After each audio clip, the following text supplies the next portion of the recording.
امریکہ نے مشرق وسطی میں جاری کشیدگی اور جنگ کے خاتمے کے لیے ایران کو 15 نکاتی امن منصوبہ بھیج دیا۔ امن منصوبے میں مطالبہ کیا گیا کہ نیتنز، اصفہان اور فرود جوہری پلانٹس کو ختم کیا جائے، ایران خطے میں پراکسیز کو فنڈنگ کرنا بند کرے اور اپنی سرزمین پر ایٹمی مواد کی فرسودگی نہ کرے۔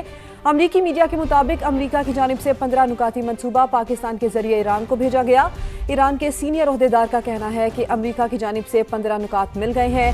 سی بی ایس نیوز نے گفتگو میں ان کا کہنا تھا کہ ثالثوں کی جانب سے ملنے والے نکات کا جائزہ لیا جا رہا ہے، جس کے بعد بیان جاری کیا جائے گا۔ اور امریکہ کی سفارتکاری پر کوئی بھی اعتماد نہیں کر سکتا، ترجمان ایرانی وزارت خارجہ کی جانب سے کہا گیا ہے۔ اسماعیل بقائی نے کہا کہ جس طرح جنگ شروع کی گئی، اب مذاکرات کے دعوے ناقابل اعتبار ہیں۔ ایران آبنائے ہرمز سے گزرنے والے جہازوں سے فیس وصول کرتا رہے گا۔ آبنائے ہرمز میں مختلف اقدامات جنگی صورتحال کے باعث نافذ کیے گئے ہیں۔ اسماعیل بقائی کا کہنا ہے کہ جو ممالک جارحیت میں شامل نہیں، وہ آبنائے ہرمز سے گزر سکتے ہیں۔ جبکہ ایران کا امریکی اور اسرائیلی تنصیبات پر حملوں کی 80ویں لہر کا آغاز، تل ابیب، کریات شمونہ اور دیگر اسرائیلی شہروں پر میزائل داغ دیے۔ اس کے علاوہ کویت میں السلیم بیس اور کیمپ عارف جان کو نشانہ بنایا گیا۔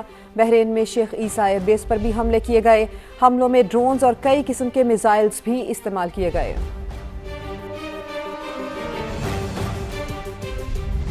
ہم ایران سے مذاکرات کر رہے ہیں، اب ہم صحیح افراد سے بات کر رہے ہیں۔ امریکی صدر ٹرمپ کی وائٹ ہاؤس میں میڈیا سے گفتگو، کہا ایران میں اب جن سے بات کر رہے ہیں وہ ڈیل چاہتے ہیں۔ ایران اس بار سمجھداری سے بات کر رہا ہے۔ ایران نے ہمیں تیل اور گیس سے متعلق بہت بڑا تحفہ بھیجا ہے۔ صدر ٹرمپ کا کہنا تھا کہ ایران میں نئی قیادت آئی ہے، اس کو ہم رجیم چینج کہہ سکتے ہیں۔ نائب صدر جے ڈی وینس، وزیر خارجہ مارکو روبیو اور سٹیو وٹکوف ڈیل کے معاملے پر متحرک ہیں۔ ایران بھی رضامند ہے کہ وہ جوہری ہتھیار کبھی نہیں بنائے گا۔ Killed all their leadership, and then they met to choose new leaders, and we killed all of them. And now we have a new group, and we can easily do that, but let's see how they turn out. We have really regime change. We're in negotiations right now. They're doing it along with Marco, JD. We have a number of people doing it. They're talking to us, and they're talking sense. I don't want to say in advance, but they've agreed they will never have a nuclear weapon. They've agreed to that. They did something yesterday that was amazing, actually. They gave us a present, and the present arrived today.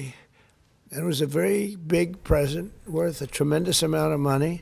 ہماری مرضی کے بغیر نہ تیل کی پرانی قیمتیں واپس آئیں گی اور نہ ہی سابقہ نظام بحال ہوگا۔ ایرانی خاتم الانبیاء سینٹرل ہیڈ کوارٹرز کے ترجمان لیفٹیننٹ کرنل ابراہیم ذوالفقاری کی پریس بریفنگ، کہا امریکہ کے اندرونی اختلافات اس حد تک پہنچ گئے ہیں کہ وہ اپنے ساتھ مذاکرات کرنے لگے ہیں۔ امریکہ سے کہتا ہوں کہ اپنی ناکامی کو معاہدہ مت کہو، یہ اس وقت ممکن ہوگا جب ایران کے خلاف کارروائی کا خیال تمہارے ناپاک ذہنوں سے مٹ جائے گا۔ مسلم ممالک کے نام پیغام میں ایرانی ترجمان نے کہا کہ مسلم ممالک کو کسی دور پار کے ملک کی ضرورت نہیں، بلکہ جس کی پہلی ترجیح اسرائیل ہو۔ امریکہ تمہارے دفاع میں ایک بھی گولی نہیں چلائے گا۔ آپ کو خبر دیں، تہران میں ایک ہی عمارت پر 2 بار بمباری۔ ایرانی میڈیا کے مطابق یہ خبریں سامنے آ رہی ہیں۔ ہلال احمر ایران کے مطابق پہلی بمباری کے بعد ریسکیو میں شریک اہلکاروں کو نشانہ بنایا گیا۔ ملبے تلے دبے افراد کو نکالنے کی کوششیں کر رہے ہیں۔ ہلال احمر ایران کی جانب سے یہ خبریں سامنے آ رہی ہیں۔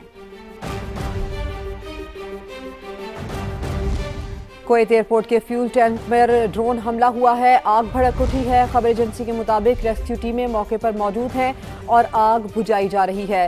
خبر ایجنسی کا یہ بھی بتانا ہے کہ واقعے میں کسی قسم کی ہلاکت کی اطلاع سامنے نہیں آئی ہے۔ اہم خبر ایرانی شہر کے یہ خبر ہے جہاں پر دھماکہ ہوا ہے، ریسکیو ٹیمیں پہنچ چکی ہیں اور ابھی تک یہ بتایا جا رہا ہے کہ کسی بھی ہلاکت کی اطلاع سامنے نہیں آئی ہے۔